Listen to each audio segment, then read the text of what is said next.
What's going on? It's the second episode of Real Talk Radio where we cover everything hip-hop and entertainment. Today's topic, we're going to talk about females. First and foremost, let's make it clear. The objective is to get out the hood.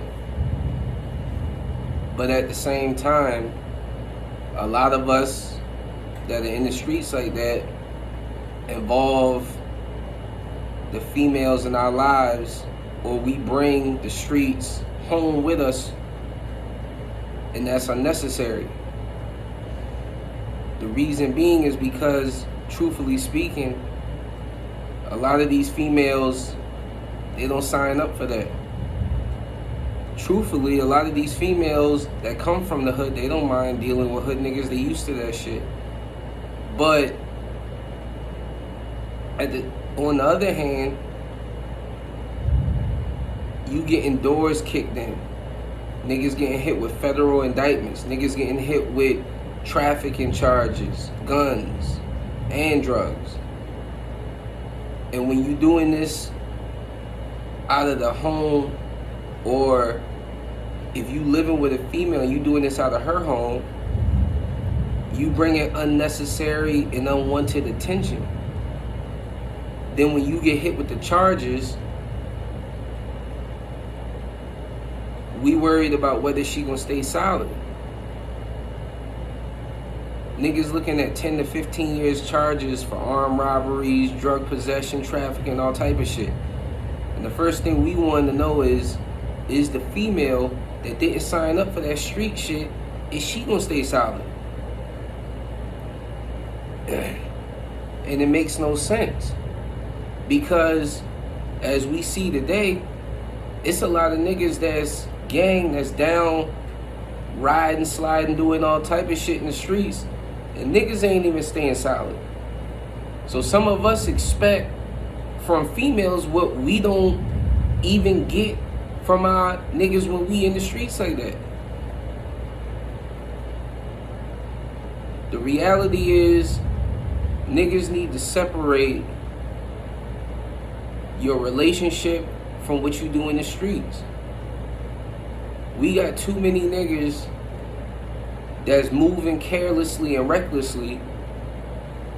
Then when they get hit with them charges, the first thing they worried about is whether they girl gonna hold it down for them. Think about it for a second. You looking at 10 to 15. You a 25-year-old. You expect your girl go sit at home by herself for 15 years? You ask a nigga that's 25, your girl a baby mama right now, if she got sentenced to a year or 2 years, some niggas would immediately start laughing. If you sat back and asked a lot of black dudes, hey, if your girl got sentenced to a year right now, would you hold it down for her till she get out? Niggas would literally laugh because the answer is no. The laughter says it all. But we put females in a position where we move so carelessly and recklessly in the streets. We go so hard in the streets. We don't want to do the time for the shit that we doing in the streets. We don't want to lose the girl that we got.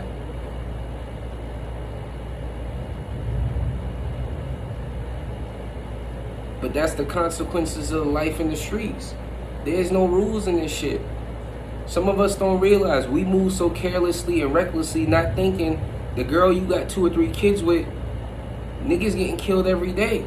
When you get killed and she left with the kids, she gonna have to live with that pain, but gonna have to live with the idea that, could I have done anything to put myself in a situation where I'm not a single mom at 25 with 2 kids?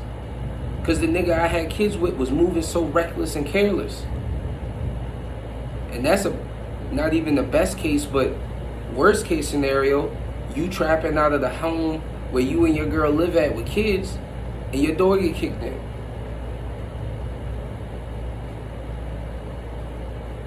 The reality is, niggas don't want to do the time for the crimes they committing. Niggas in jail a month in worrying about whether they girl gonna stay solid, and for what? Because you going so hard. What you going so hard for?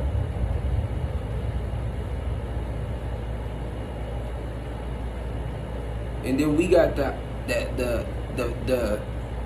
we got this attitude or feeling that when a female get tired of that shit and want to move on, then we got a problem with that shit. Most niggas right now, if their girl gets sentenced to a year, they moving on to the next.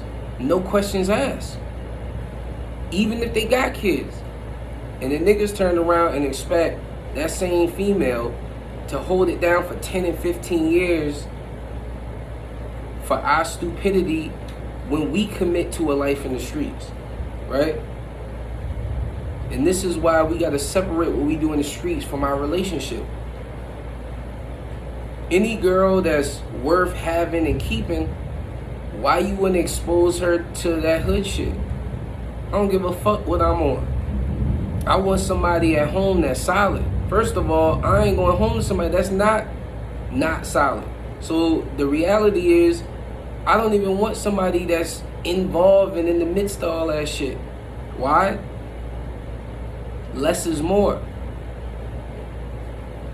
And then niggas gonna be crying when they girl on the stand and she gets subpoenaed and gotta testify for the shit that you may or may not be doing in the streets. Who wants that? Why put your girl in that position? Me personally, if I'm moving in the streets, I want a girl that don't know shit about shit. I want a girl that go to work or in school, or she's so caught up in her own thing, she can't verify or acknowledge what I'm doing or not doing because it's not apparent to her, right? In the day and age of Instagram Live, niggas doing too much. Then we got the nerve to be mad. Think about it from a prosecutor's perspective. You got a high-level rapper, right, who's all over Instagram, all over social media and Instagram with this high-profile girlfriend, right? The gang that he affiliates with is alleged to have committed crimes. The tip of the iceberg is the rapper. But how you get to the rapper is a girlfriend or a loose end somewhere in his circle. I don't expect a female to take 10, 15 years just because she my girl, because I'm real and all that. Because if she not real, then I'm going to be in a position where she testifying against me. Who wants that?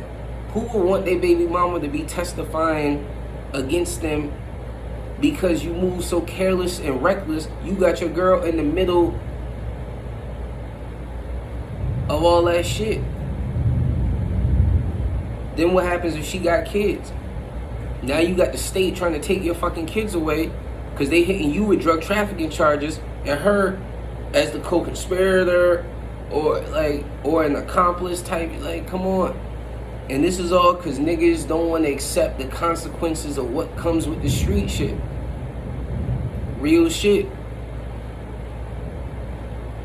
Certain beefs that are rapped about, that some of these rappers involved with, is really like that. When it's up, it's up. Some shit is when I see you, I see you. It ain't even a lot of words got to be said. When it's beef like that out there, I wouldn't re-up with my girl. I wouldn't have my girl come in the trap. I wouldn't do no business that could jeopardize or put my girl in a position. So trapping out the way you live at. Rule number 1.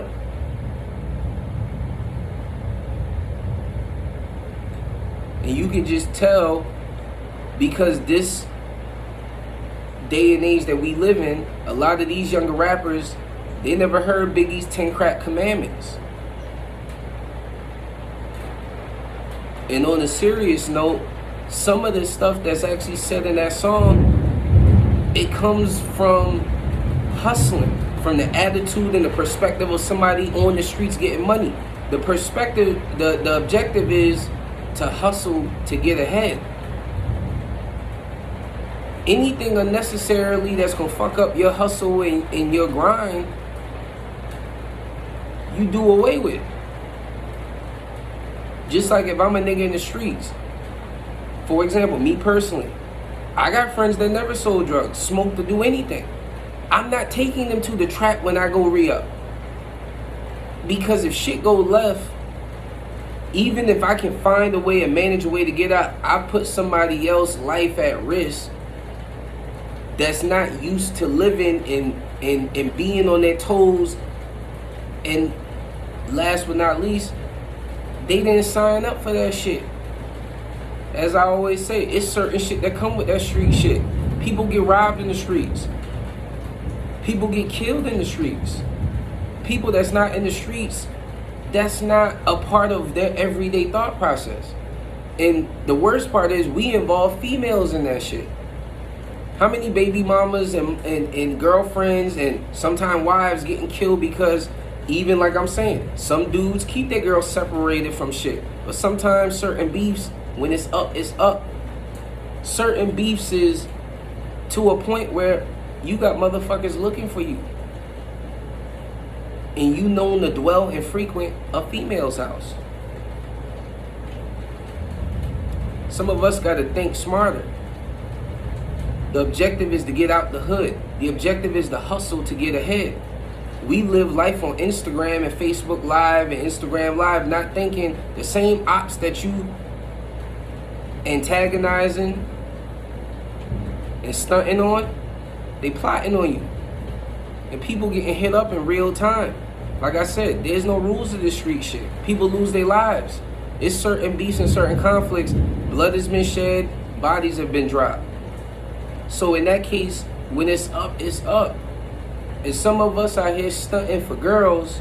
You know what I mean? We in the trap, smoking, getting high, doing pills with girls. Instead of staying on point. Not thinking we could get 10 to 15. Just for being affiliated with people who doing real shit. You could lose your life just for being in the wrong place at the wrong time. And that's everyday people, regular, everyday civilians. We making it fun to be in the hood. We making it fashionable and we glamorize being in the hood. You got so many rappers today losing their lives because they got the means to live wherever they want.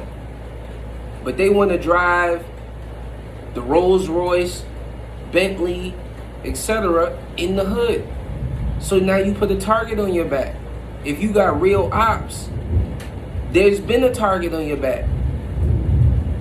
But we make it seem fun and fashionable, and we walk around comfortable with Glocks on our waist all day. Some of us don't understand, it's niggas in the hood that hustle every day that know what it's like to live a life on point every day. We got niggas getting signed to record deals at 18, 19, stunting on Instagram, stunting with a Glock on their waist. These young niggas don't got no seasoning in the game. A gun don't give you power. A bitch ass nigga pull a gun on a real nigga, boom. And vice versa. Knowledge is power. But we not using our knowledge. We got rappers with a means and a way out. We got some rappers that actually have carved the way out for others. Starting record labels, putting on, and what we doing? Smuggling guns, selling drugs, getting hit with RICO. And then in the first 30 days, we got niggas begging to get out of jail. I mean, think about it. We rap about this gangster shit, and then you get hit with the charges, stand to 10 toes, you ready to go home. We got to be more solid in how we move and operate. And that comes from perpetuating a lie. That hood shit, that being in the hood every day, thinking like a hood nigga every day, gonna have you in jail. Some of us who grow up in the hood, we know what it's like. We got loved ones that's lost their lives in the streets. We got friends and family members that lost their lives in the streets. And some of us actually get to a point where we got a way out and we rep and put on for the same shit that got us hurting. Every major rapper has lost friends and family to the streets in terms of gang violence and retaliation. Shit that you know got these niggas crying behind the scenes. Just like it would have anybody else crying when you lose loved ones and family members. So why put on and rep this shit and make it seem like it's fashionable, like it's fun? Like, is it fun for your baby mama at the funeral with 2 kids that ain't old enough to know what's going on? She got to prepare for a life without a nigga who really perpetuated a lie to her. Because the reality is, if you know you can lose your life behind the shit you doing, you probably gonna move smarter. And there's some females out there that's on that hood shit or from the hood that they understand that. They know when to tell you, yo, you need to fall back.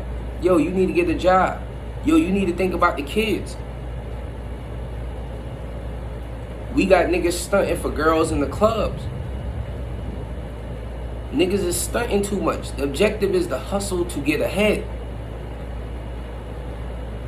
We want to walk around with Montclair, Amiri's, Gucci, Fendi, Prada, all this shit in the hood and wonder why crime and violence is the way it is in the hood.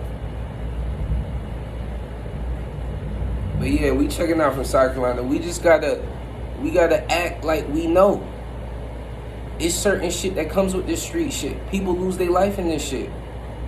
And that's real.